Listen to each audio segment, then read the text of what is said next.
Seja bem-vindo a mais uma aula e hoje vamos iniciar falando sobre a oração em concordância. Talvez você já ouviu falar sobre diversos tipos de oração, é o que nós estamos abordando aqui na nossa matéria sobre a oração e vamos falar muito sobre a oração em concordância, oração uníssona, né, que realmente são orações muito importantes, são relevantes e que têm a ver com o nosso dia a dia e também com a coletividade da igreja. Pastor Marcelo, o que é oração em concordância? A oração em concordância é quando duas ou mais pessoas se unem para orar por uma causa em comum, concordando sobre ela. Ok? Que isso quer dizer? O que é concordar? Olhar na mesma direção, tá? Então, você e uma outra pessoa, ou mais de uma pessoa, concordam no assunto e oram por esse assunto, para que o Senhor possa se mover nessa direção, ok? Lembrando que é importante entender, analisar as nossas orações, se elas estão de acordo à vontade do Senhor, tá bom? Isso é de extrema importância. E para ter alguns exemplos aqui, existe um poder na oração da concordância. Eclesiastes 4:9 diz assim, melhor é serem dois do que um, porque tem melhor paga do seu trabalho, tá? Olha só o que o Senhor Jesus Cristo fala também em Mateus capítulo 16, do versículo 16 ao 19. Escute, respondendo Simão Pedro, disse, tu és o Cristo, o Filho do Deus vivo. Então Jesus lhe afirmou, bem-aventurado Simão Bar-Jonas, porque não foi carne e sangue que te revelaram, mas meu Pai que está nos céus. Também eu te digo, tu és Pedro, e sobre esta pedra edificarei a minha igreja. E as portas do inferno não prevalecerão contra ela. Dar-te-ei as chaves do reino dos céus. E o que ligares na terra terá sido ligado nos céus. E o que desligares na terra terá sido desligado nos céus. Tá? Então, olha só a importância da oração em concordância. A pedra que Jesus está falando aqui, a gente pode interpretar e ter uma interpretação mais próxima de três formas. Primeiro, algumas pessoas interpretam que essa pedra é o próprio Pedro, né, dado o nome dele, né, que significa pedrinha, pedra pequena. Mas uma teoria ou é uma interpretação que não está muito de acordo com os fundamentos. Por quê? Porque Cristo é o cabeça da igreja. Ele é a rocha, então tudo está fundamentado em Cristo. A igreja não pode estar fundamentada no homem. Então essa teoria nós teríamos descartado de alguma forma. A outra revelação, ou a outra interpretação, nesse texto aqui, é que a pedra seria a declaração de Pedro, tá? A declaração de Pedro. Qual foi a declaração de Pedro? Que Cristo, né, era o Filho de Deus.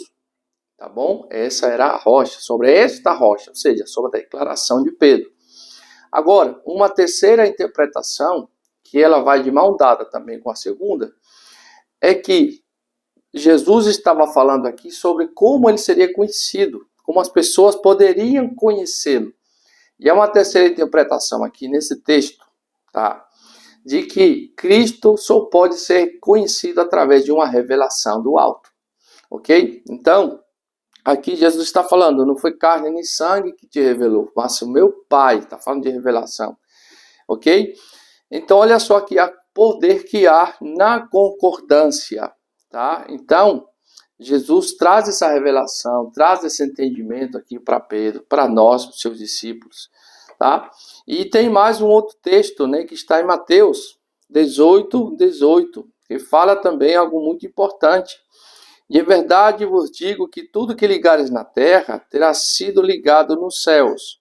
E tudo que desligares na terra terá sido desligado nos céus. Também vos digo que se dois entre vós, sobre a terra concordarem a respeito de qualquer coisa que porventura pedirem, ser-lhes a concedida por meu Pai, que está nos céus. Porque onde estiverem 2 ou 3 reunidos em meu nome, ali estou eu no meio deles. tá? Então, olha só o poder da concordância. Existe um poder na concordância, vai ser ligado no céu. Ou seja, o que isso quer dizer?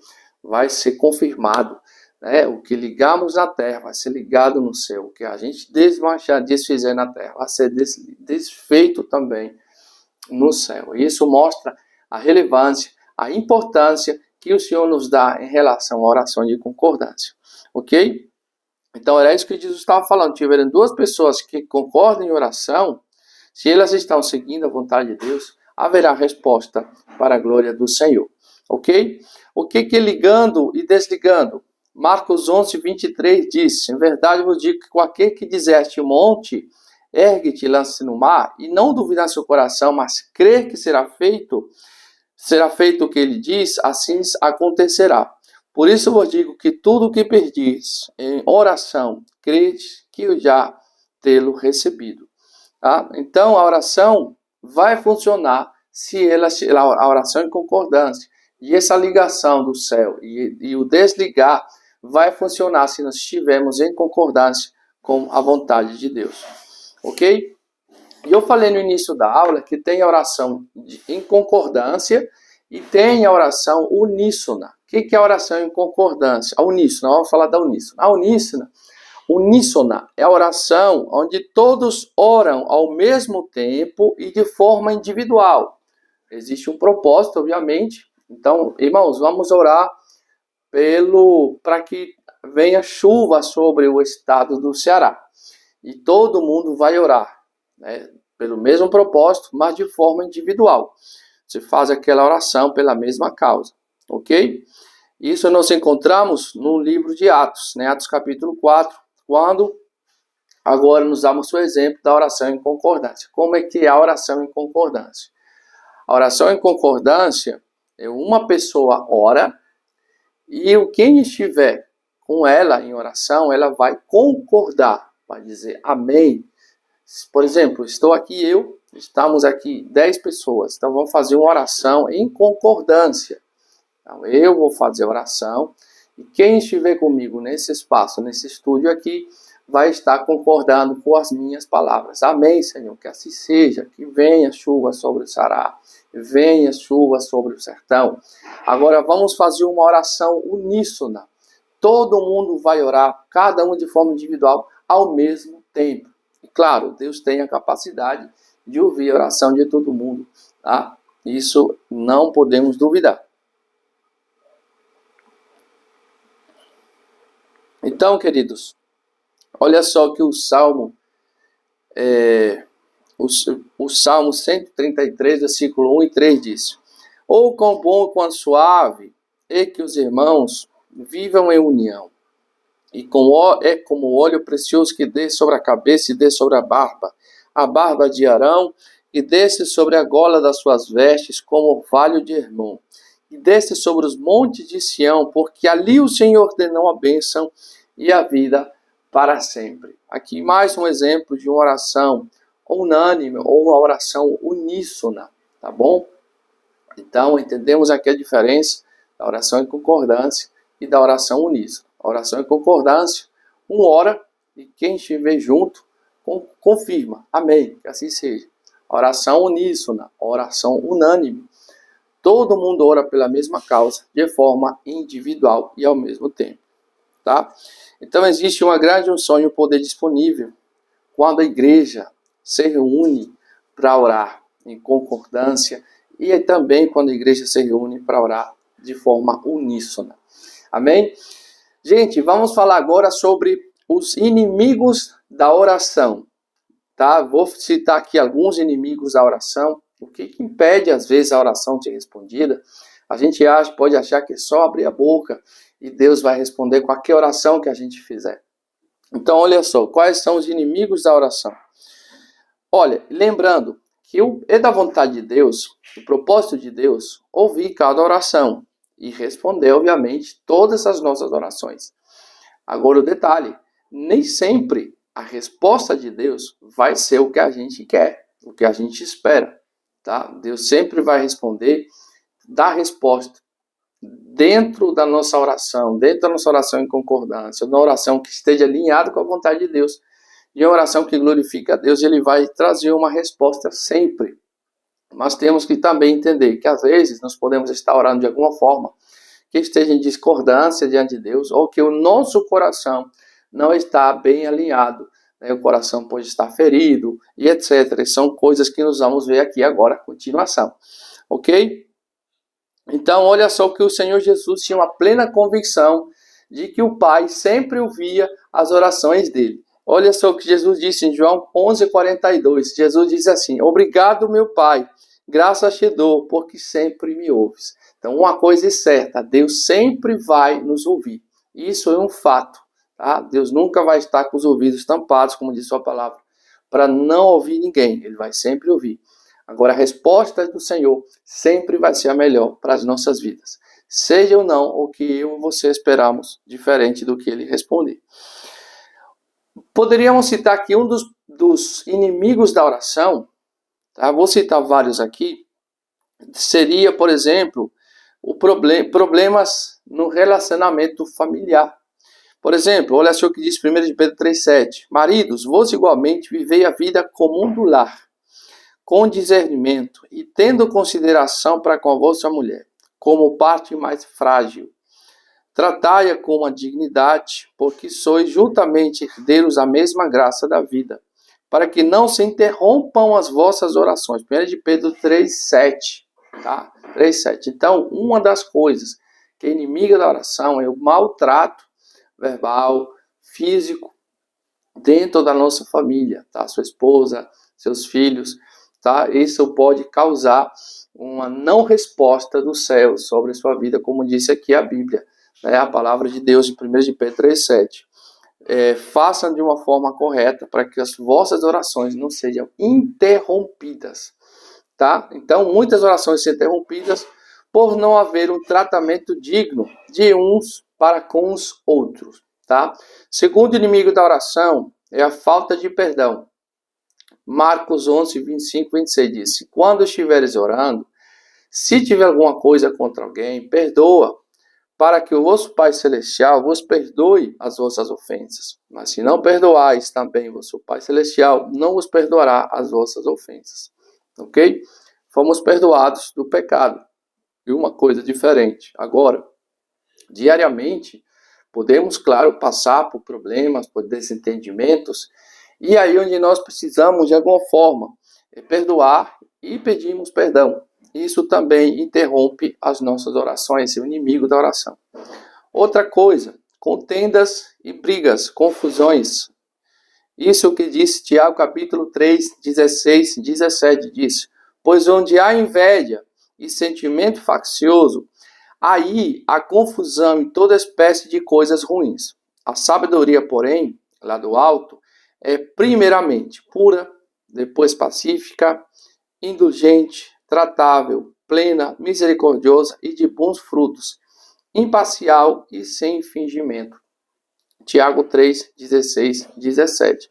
Então a contenda é simplesmente agir movido por falta de perdão, tá? Mágoa gera contenda, a falta de perdão gera contenda, a inveja gera contenda.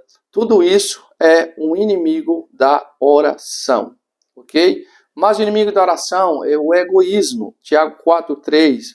Pedi e não recebeis, porque pedis mal para esbanjardes em vossos prazeres, tá? Em vossos prazeres, ok? Então, muitas vezes temos a ousadia de pedir, mas pedimos mal. Não sabemos pedir. Por quê? Porque estamos com a motivação errada. O que estamos pedindo não está glorificando ao Senhor. Tá? 1 Coríntios 13, 5 diz: não se conduz inconvenientemente, não procura seus interesses. Isso fala do amor. Tá? Nos seus interesses, nem se exaspera, não se ressente do mal. Então, motivação errada é o inimigo da oração. Por que você está orando? Para que você está orando? Qual a sua motivação desse pedido de oração? Tá? Pode ser que alguns pedidos de oração, de prosperidade, por exemplo, tenham um fundo, né, de vingança, tenham um fundo de querer mostrar algo para alguém. Isso não é correto. Então nós precisamos sarar o nosso coração, nos colocar com um raio-x diante do Senhor para que Ele analise. Pedimos perdão a Deus, que Ele purifique e nos renove, para que de fato as nossas orações não exista mais inimigos das nossas orações, tá?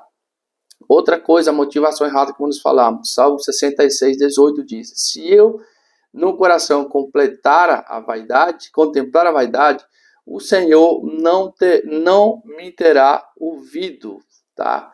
A oração deve ser sincera, com a motivação certa. Do contrário, será em vão, pois Deus conhece o coração de cada homem, conhece os desígnios do homem. Mas o inimigo da oração, falta de generosidade para com o próximo. Diz Provérbios 21, 13. O que tapa o ouvido ao clamor do pobre também clamará e não será ouvido. Amar o próximo é um mandamento, é uma ordenança. Como é que nós amamos o próximo? Fazendo bem, nos importando com suas necessidades, principalmente com a salvação da sua alma. Mas o inimigo da oração, dúvida e incredulidade. Olha o que diz Tiago 1, 6, 8. Peça, porém, com fé, em nada duvidando, pois o que duvida é semelhante à onda do mar, impelida e agitada pelo vento. Não suponha esse homem que alcançará do Senhor alguma coisa. Homem de ânimo dobre, inconstante em todos os seus caminhos. Tiago 1, 6 a 8. Então, o que quer dizer isso? Gente, a dúvida, ela é a ladra da fé. A dúvida, a incredulidade.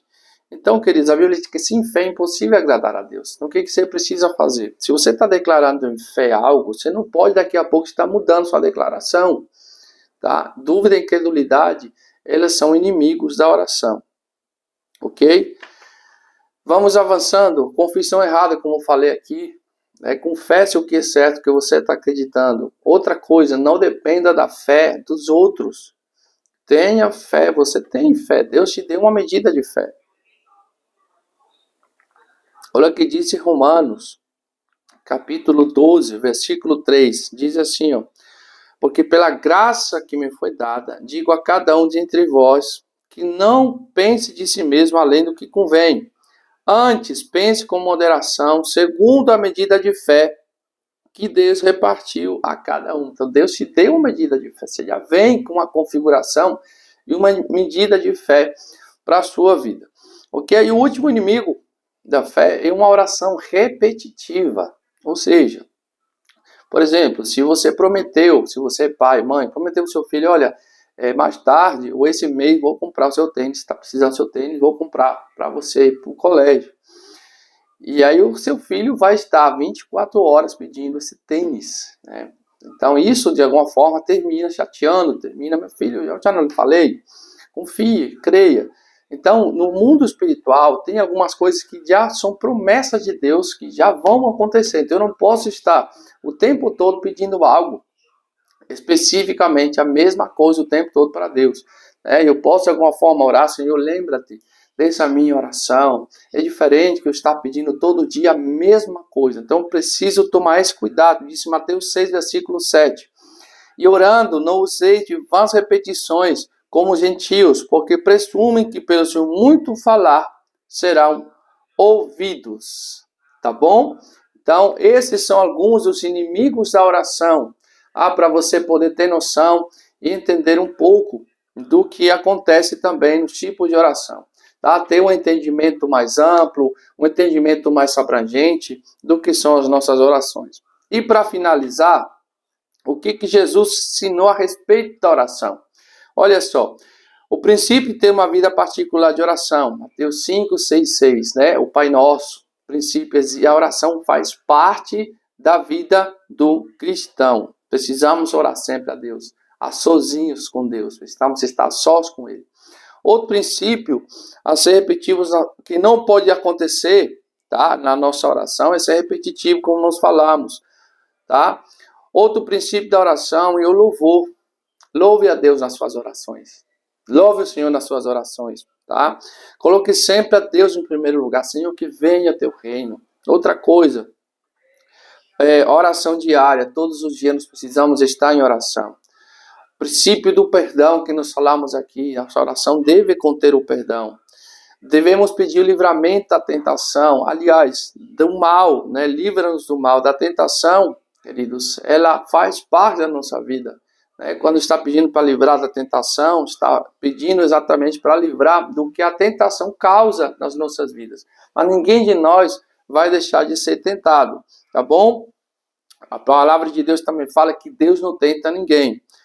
Outra coisa, princípio da fé, pedir, crer e receber, tá? Isso é importante. Outro princípio da concordância, tudo isso Jesus ensina, né, na oração. Pedir as coisas em nome de Jesus ao Pai que está nos céus, tá? O princípio de reivindicar seus direitos que Ele mesmo deu. Crede que recebeste, Senhor, é uma tua promessa. É que nós falamos sobre orar a palavra. Senhor, a tua promessa, a tua palavra disse isso.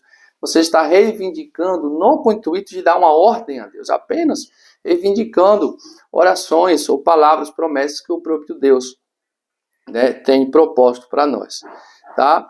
Outro momento, quando Jesus está falando de fazer as mesmas obras, ele fala sobre pedir, né? Está falando de fazermos as mesmas obras que ele fez, e ele fala sobre pedir. Essa palavra no original significa exigir, mas não é exigir algo de Deus, é exigir as trevas que batam em retirada, exigir as enfermidades que batam em retirada. Por isso que na oração de Atos, capítulo 3, versículo de 1 a 7, quando Pedro e João se encontram com o paralítico na Porta Formosa, eles exigem, eles mandam uma ordem, não a Deus, eles já confiavam em Deus. Eles ordenam, o paralítico diz, levanta-te e anda, tá bom? E isso seria, né, finalizando aqui a nossa aula, nossa matéria de oração, finalizamos com esse entendimento, tá bom? E a oração, obviamente, acompanha em alguns momentos sobre o jejum. É importante jejuar porque o jejum também sensibiliza o nosso coração, sensibiliza o nosso espírito, tá? Em Atos 13, há um exemplo de jejum, certo? Onde eles estavam orando não apenas para fazer um pedido, mas estavam em oração, em jejum, diante da obra de Deus, para sensibilizar o nosso espírito. Em outro momento, Atos 14, estavam orando ao ministério também com jejuns para que houvesse um direcionamento de homens que seriam levantados para uma nova obra, tá? O próprio apóstolo Paulo, em Atos 27, busca a Deus momentos de decisões e crise. Então, ele jejua, se separa para sensibilizar o seu espírito, tá? Gente, para finalizar, a oração e jejum é uma mistura, é uma fusão perfeita. Olha só o que disse aqui o Kenneth Hagin, disse: jejuar não muda Deus, de forma alguma. Ele será o mesmo antes, durante e depois de você jejuar. Mas o jejum mudará você. Vai ajudá-lo a manter a carne submissa, ajudará você a tornar-se mais suscetível ao Espírito Santo de Deus. Espero que essa aula tenha sido uma bênção para a sua vida. Oro para que mais revelações venham fluir no teu tempo de oração com o Senhor. Que o Senhor te abençoe, te guarde nessa caminhada e você cresça muito na presença de Deus, na graça do Senhor e no ministério para a glória de Deus. Um grande abraço e até a próxima aula.